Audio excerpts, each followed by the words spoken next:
For 26 years, I kept one guest room ready for my children. Fresh towels, 4 pillows, peppermints nobody ate, a yellow bedspread with the dry cleaning tag still pinned to the seam, and not one of my children ever slept there. My name is Evelyn Marsh. I am 87 years old. Every spring, I took that bedspread to the cleaners on Sycamore Street and told the young man behind the counter, "Family may come this summer." He stopped smiling when I said it. Number 4189. Blue ink. Little wire loop. My last name printed wrong. People think a clean guest room means you are ready for company. Mine was ready for 26 years. For years, I blamed distance, jobs, school calendars, grandchildren with routines. Then last August, beside a motel ice machine, Marcy told me the truth. She said, "Mom, that room was never for us." I laughed because I did not understand. She did not laugh back. I raised 4 children in a narrow house outside Akron. Marcy, Lila, Warren, Dale. Their father drove delivery trucks. I ran the house like a place that had to stay perfect. I believed a home should look cared for. The harder answer is that I cared more about how home looked than how it felt. When Marcy was small, she liked building forts with sheets, quilts over chairs. I could not stand it. I folded everything back before the game became a memory. One rainy Saturday, she asked, "Can we leave it up?" I said, "Rooms are not tents." She was 8. She nodded like a little woman receiving office rules. The guest room used to be Marcy's room. When she left for nursing school, I painted it pale yellow before her first semester was over. I bought a full-size bed. I moved her band ribbons to the hall closet. I told myself I was making the room nicer for when she came home. At Thanksgiving, she stood beside the dresser and looked at the walls. "My posters are gone," she said. I said, "You're grown now." She touched the new bedspread with 2 fingers. "Where do I sleep?" "Here, of course." But she did not sit down. At first, they tried. Leela came once with her baby in a suitcase with ducks printed on it. The baby spit up before noon. I changed the pillowcase without saying much. That was the problem. I did not have to say much. My face did the speaking. Warren's boys once ran through the hallway after rain, wet socks squeaking. I followed them with a towel. Dale visited after his divorce and said he might stay a few nights. I had clean sheets, extra soap, and the Wi-Fi password. But when he put his duffel on the bed, I slid a folded towel under it so the zipper would not scratch the spread. He looked at the towel. Then he said, "Maybe I'll stay at Warren's." I told myself he needed his brother. The dry cleaning tag started as a habit. After every visit that almost happened, I took the bedspread in. By the 5th or 6th time, the room smelled less like family and more like steam and starch. I thought the question was why they would not stay. Was my house too small? Was the bed too firm? Did they prefer hotels with pools? One Christmas, all 4 children came for 3 hours. No luggage, no pajamas. I had put wrapped mints on the guest room pillows. Marcy saw them and said, "You still do all this?"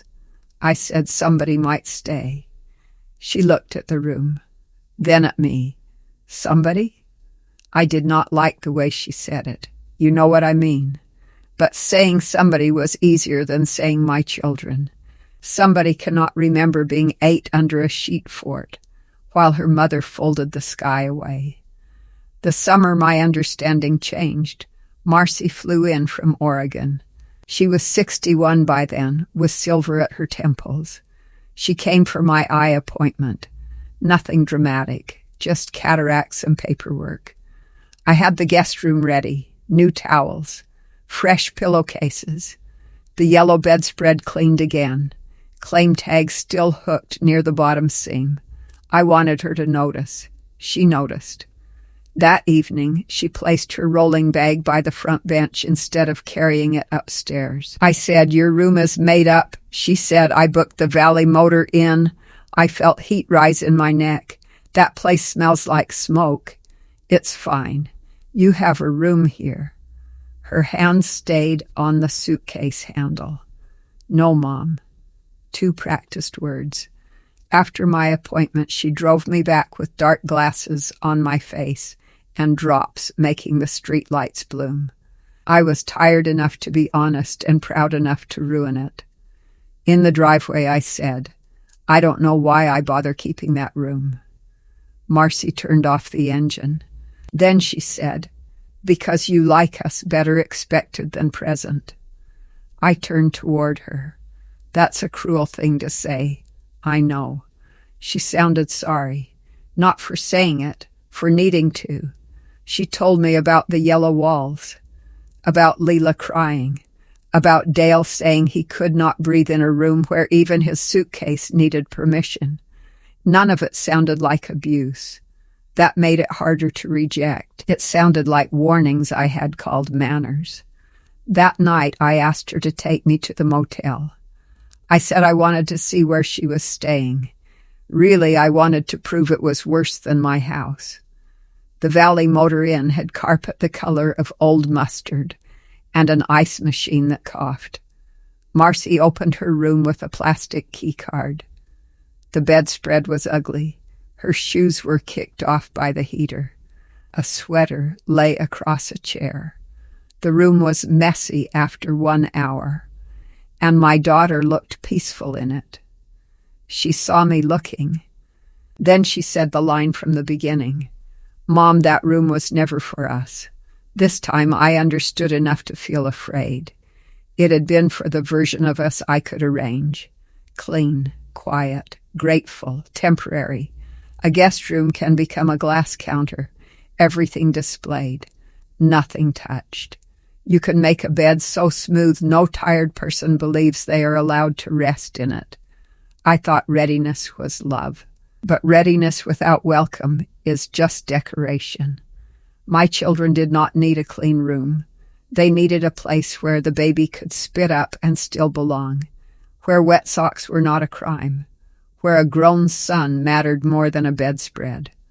I kept preparing for their arrival in a way that punished them for arriving. That sentence is ugly. It is also mine.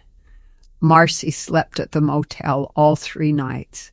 On the last morning, she drove me home and carried my eye drops inside. At the bottom of the stairs, she squeezed my shoulder once, enough to feel what was missing. After she left, I went to the guest room. The bedspread was still perfect, the dry cleaning tag still pinned to the seam. I pulled until the wire bent and hurt my thumb. Then I stopped. Some things stay attached because you waited too long to remove them. If this story made you think of a room, a rule, or a person you kept too perfect to touch, tell me below. Who have you made feel like a guest in your life without meaning to?